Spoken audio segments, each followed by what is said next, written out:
ये केवल सोसा है।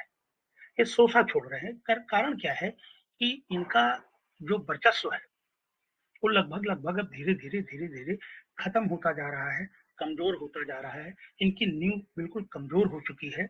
जो धर्म की इनकी जो धर्म का जो षड्यंत्र है, वो पूरी तरीके से फ्लॉप हो चुका है और पब्लिक में आ चुका है कि ये जाहिल व्यक्ति है, ये जाहिल इंसान है, इसको कुछ नहीं पता है, इसको सरकार जो है संरक्षण दे रही है। ये आरएसएस का प्रचारक है। उसमें कहा कि असमय मृत्यु हुई है। इस पे गौर कीजिएगा, तो शब्द हथियार होते हैं। मैंने इसका पूरा वीडियो देखा है, पढ़ा। असमय मृत्यु हुई है। तो एक चीज ये बताओ, मैं बागेश्वर धाम से सवाल करता हूँ, ये बताओ कि तुलसीकृत रामायण में, तुलसीकृत रामचरितमानस में लिखा है कि हानि लाभ जीवन मरण जस अबजस विधि हाथ, माने ये भगवान के हाथ। तो इसने तो सीधे भगवान को भी चुनौती दे दी। लोग कहते हैं ना गांव में, भैया सब लिखा पढ़ा है, जिस दिन मरे खोए उस दिन मरी, ये कहते हैं ना। सभी साथियों का एक और नए वीडियो में स्वागत है। हमारे साथ हैं लल्लन प्रसाद सोनी। और बसंत पंचमी के ही दिन कुछ धर्माचार्यों द्वारा ये कहा गया था कि हिंदू राष्ट्र का जो संविधान है वो बनकर तैयार हो गया है और उसको हम आगे बढ़ाएंगे, प्रधानमंत्री के पास भेजेंगे, सबके पास भेजेंगे। तो इसको लेकर क्या कहेंगे सर आप? देखिए, जो भी उन्होंने तैयार किया है या जो भी वो कह रहे हैं कि हम हिंदू राष्ट्र का संविधान बनाएंगे और प्रधानमंत्री को भेजेंगे, ठीक है।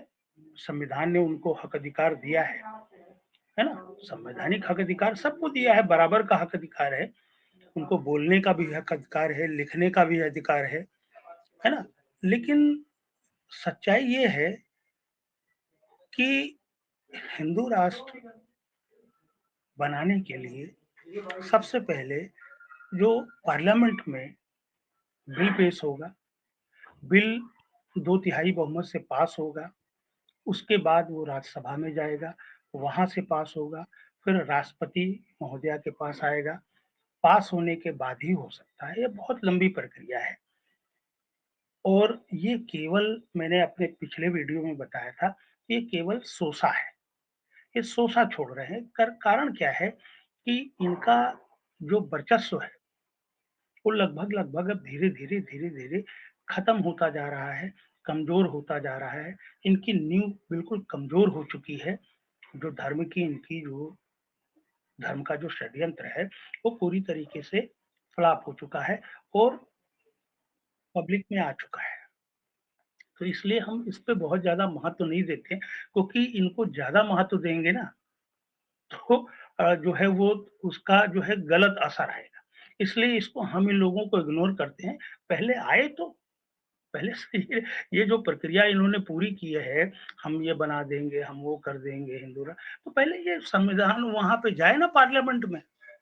इनके कहने से, लिखने से कुछ होना नहीं है, या मीडिया ने, अखबार ने छाप दिया, मीडिया ने बता दिया और तमाम प्रचार कर दिया, उससे कोई फ़र्क नहीं पड़ता है। इसलिए ये विषय जो है, वो चर्चा का है ही नहीं। चर्चा का विषय नहीं है, क्योंकि हम संवैधानिक लोग हैं, संविधान को मानने वाले लोग हैं, है ना? तो हम जानते हैं कि ये असंभव है, इम्पॉसिबल है, हो नहीं सकता है, लेकिन अब इनको रोक रोक कैसे सकते हैं बोलने के लिए? ये बोल रहे हैं, आबादी इनकी 3.5% है, लेकिन ये फिर भी बोल रहे हैं। तो इसके पीछे जो है, सरकार इनको संरक्षण दे रही है, क्योंकि सरकार इन्हीं की है, आरएसएस द्वारा संचालित सरकार है। केंद्र की और जो राज्यों में बीजेपी की सरकार है, वो आरएसएस संचालित करती है बैकडोर से। तो ये जितने भी बैठे हुए हैं, ये शतरंज के मोहरे हैं। Just like mister Narendra Damodar Das Modi, the prime minister of India, just like a मोहरा, शतरंज का मोहरा है।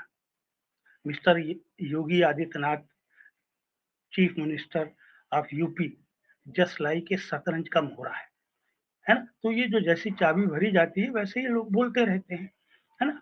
तो और जो इनके जो प्रचारक हैं, आरएसएस के प्रचारक हैं, हमने अभी पिछले वीडियो में बताया था कि 99% जो साधु, संत, कथावाचक या और जो भी लोग हैं, ये प्रचारक हैं, ये प्रचार करते रहते हैं। इनको जी। यही काम अच्छा है केवल। सर, एक हाँ, सवाल है कि अभी बड़ा देखने को मामला देखने को मिलता है कि ये लोग समता की जगह समरसता की बात करते हैं, उस पे थोड़ा प्रकाश डालिए सर। देखिए, समता शब्द जो है, ये प्राकृतिक शब्द है। ये प्राकृतिक शब्द है। प्रकृति सबको समान रूप से देखती है और समान रूप से आचरण करती है और लोग भी जो हैं, जो प्रकृति से जुड़े हुए हैं, कुदरत से जुड़े हुए हैं, वो समान रूप से कुदरत को मानते हैं। समरसता शब्द जो है, ये एक तरीके का षड्यंत्र है। ये षड्यंत्र शब्द है, षड्यंत्रात्मक शब्द है। समरसता का आज तक इन्होंने डिफाइन नहीं किया। मैं बताता हूँ, समरसता का मतलब ये होता है कि जो धार्मिक व्यवस्था है, वो एट इट इज़ रहेगी। यानी जाति व्यवस्था, वर्ण व्यवस्था एट इट इज़ रहेगी, है ना? उसमें कोई फेर-बदल नहीं होगा। उसके बाद उसके बाद जो बचेगा वो हम आपको प्रदान करेंगे, वो समरसता कहलाती है। तो अब आपको उदाहरण दे दें, आपको एक सबूत दे देते हैं कि अभी तक जो कार्यपालिका पर 81% का कब्जा है, विधायिका पर 80% का कब्जा है, न्यायपालिका पर 97% का कब्जा है और मीडिया पर 100% का कब्जा। इसके अलावा जो तमाम सरकारी संस्थान हैं, उस पर इनका 99% कब्जा है। विश्वविद्यालयों पर, मेडिकल कॉलेजों पर, आईआईटी पर 99% कब्जा है। तो जब सब जगह आपने कब्जा लग कर रखा है, फिर ये दोगे कहाँ से? दोगे कहाँ से? सवाल तो ये पड़ता है। तो ये समरसता शब्द जो है, ये भ्रामक शब्द है, केवल भ्रमित करने के लिए ये आरएसएस का इज़ाद किया हुआ शब्द है ना? समता ये प्राकृतिक शब्द है, जिसमें समानता होती है। मानव-मानव एक समान, मानव-मानव एक समान। ये समानता या समता शब्द है। समरसता कोई शब्द नहीं है, ये तो इन लोगों ने इज़ाद किया हुआ है। अभी अभी एक बयान जो काफ़ी तेज़ी से वायरल हुआ बागेश्वर धाम का, कि जो लोग गंगा की घाटी पे मरे या किनारे पे मरे, उन लोगों को स्वर्ग की प्राप्ति हो गई। इसके बाद जो शंकराचार्य जी हैं, उन्होंने भी इस बयान को नकारा है और उनका विरोध किया है। इसको लेकर किस तरह देखते हैं लल्लन सोनी जी आप? देखिए ऐसा है, ये बागेश्वर धाम मैंने पहले भी अपने वीडियो में आपके इंटरव्यू में बताया है कि ये जाहिल व्यक्ति है। ये जाहिल इंसान है, इसको कुछ नहीं पता है। इसको सरकार जो है संरक्षण दे रही है। ये आरएसएस का प्रचारक है ना? आरएसएस का प्रचारक है। इसको सरकार संरक्षण दे रही है, तो ये अनाप-शनाप बोलता रहता है। अभी इसने जो बोला, वो अति निंदनीय है, अशोभनीय है। जितनी इसकी निंदा की जाए, उतना कम है ना? अब इसने एक और भी बात कही है। आपने देखा होगा, इसका अगर वीडियो सुना होगा कि असमय मृत्यु हो गई। दुःख इस बात का है कि असमय मृत्यु हो गई है। जो लोग मरे हैं उनको गंगा किनारे उनको मोक्ष मिलेगा और जो उसके बाद उसका जो वीडियो है उसमें कहा कि असमय मृत्यु हुई है। इस पे गौर कीजिएगा, क्योंकि शब्द हथियार होते हैं। मैंने इसका पूरा वीडियो देखा है, पढ़ा, असमय मृत्यु हुई है। तो एक चीज़ ये बताओ, मैं बागेश्वर धाम से सवाल करता हूँ, ये बताओ कि तुलसीकृत रामायण में, तुलसीकृत रामचरितमानस में लिखा है कि हानि लाभ जीवन मरण जस अबजस विधि हाथ, माने ये भगवान के हाथ। तो इसने तो सीधे भगवान को भी चुनौती दे दी। लोग कहते हैं ना गाँव में, भैया सब लिखा पढ़ा है, जिस दिन मरे खोई उस दिन मरी। कहते हैं ना, निश्चित है, सब लिखा पढ़ा हुआ है। गाँव में एक कहावत प्रचलित, शहरों में पढ़े लिखे लोग भी कहते हैं, भैया इसका निश्चित है समय, मरना है तो उस दिन लिखे, सब लिखा हुआ है। तो इसने तो ईश्वर को भी चुनौती दे दी। इसने तो भगवान को भी चुनौती दे दी कि विधि को, ये 6 चीजें, हानि, लाभ, जीवन, मरण, जस, अपजस, विधि हाथ। तो परमात्मा के हाथ में है, विधि के हाथ में है, भगवान के हाथ में है, ईश्वर के हाथ में है। तो ये असमय मृत्यु कैसे हो गई? असमय, बिना समय आए हुए कैसे मर गए? तो ये तो खुद ही जो है अपने जाल में फँस गया है। और मैं इसको चुनौती देता हूँ कि ये सिद्ध करे कि असमय मृत्यु क्या होती है। जब खुद कहते हो, तुम्हारे तमाम ग्रंथों में लिखा हुआ है, लिखा हुआ है और बड़े-बड़े विद्वान, धर्माचार्य, मंडला महामंडलेश्वर, मंडलाचार्य सभी कहते हैं कि मृत्यु निश्चित है, जन्म निश्चित, दिन मृत्यु होनी होगी, किस समय होगी वो सब निश्चित है, लेकिन तो असमय कहाँ से आ गया? तो ये जाहिल आदमी है, ये जाहिल आदमी है और इस जाहिल आदमी को मैं भारत सरकार से, उत्तर प्रदेश सरकार से करबद्ध निवेदन करता हूँ कि इस जाहिल आदमी को तुरंत रासुका में गिरफ्तार करके जेल भेजा जाए। क्योंकि इसने जो आह्वान किया था, आपको याद होगा, इसने आह्वान किया था कि जो लोग नहीं आएँगे, वो देशद्रोह का कहलाएँगे, वो देशद्रोही कहलाएँगे।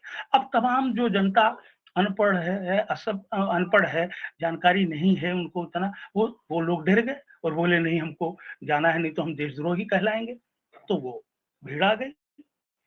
है ना? ये भी हो सकता है कि इसके बयान से ऐसा हुआ हो और भीड़ आ गई और मैं कहता हूँ इसी के बयान के बाद से ही जो है, ये सारा जो है, ये जो कैज़ुअल्टी हुई है, असंख्य लोग मारे गए हैं, लेकिन मीडिया जो है इस पे बिल्कुल चुप है। 18 घंटे तक मीडिया जो ये बताती है, पल-पल की रिपोर्ट देती है, 2-2 घंटे की रिपोर्ट देती है, इतने लोग आए, इतने लोग नहाए, करोड़ों लोग नहाए और क्या कहती है, एक वैज्ञानिक पद्धति है जिसके द्वारा हम पता कर लेते हैं कि कितने लोग आए, एक वैज्ञानिक पद्धति के आधार पर। तो फिर ये जो इतनी कैज़ुअल्टी हुई, इसमें वैज्ञानिक पद्धति का प्रयोग क्यों नहीं किया? और 18 घंटे चुप जी, रही। 18 घंटे तक मीडिया ने कुछ भी नहीं बताया। जब सोशल मीडिया में जैसे आप जैसे लोग पत्रकार लोग, मैं तो आप जैसे पत्रकारों को धन्यवाद देता हूँ, सोशल मीडिया के पत्रकारों को धन्यवाद देता हूँ, शुक्रिया अदा करता हूँ तहे दिल से कि आप लोगों ने जो सच की खबर, जो सच्ची खबरें थी, वो दिखाई और जब दिखाई तो इतना ज़बरदस्त दबाव पड़ा, इतना ज़बरदस्त दबाव बना कि इनको मजबूरी में आकर के बयान देना पड़ा, वो भी एक पुलिस अधिकारी द्वारा 2 लोग थे। आपने देखा होगा वीडियो, 2 लोगों ने पत्रकार वार्ता की जिसमें एक पुलिस कमिश्नर रैंक का, ये बोले 30 लोग मारे गए। जबकि अभी सोशल मीडिया पर तमाम बयान आ रहे हैं कि 6 जगह कैज़ुअल्टी हुई, 6 जगहों पर हुई। जी, सरकार जी। चुप है, कुछ नहीं बोल रही है, कुछ नहीं बोल रही। पुलिस प्रशासन प्रशासन कुछ नहीं बोल रहा है। सोशल मीडिया लगातार खबर कर रही है और मैं उस चैनल को भी धन्यवाद दूँगा, टीवी 9 के जो विपिन चौबे हैं, मैं उनको भी धन्यवाद दूँगा कि उन्होंने एक जगह कवरेज किया जहाँ पर पुलिस के अधिकारी उनसे उलझ गए और मत दिखाओ ऐसा है, तो उलझ गए।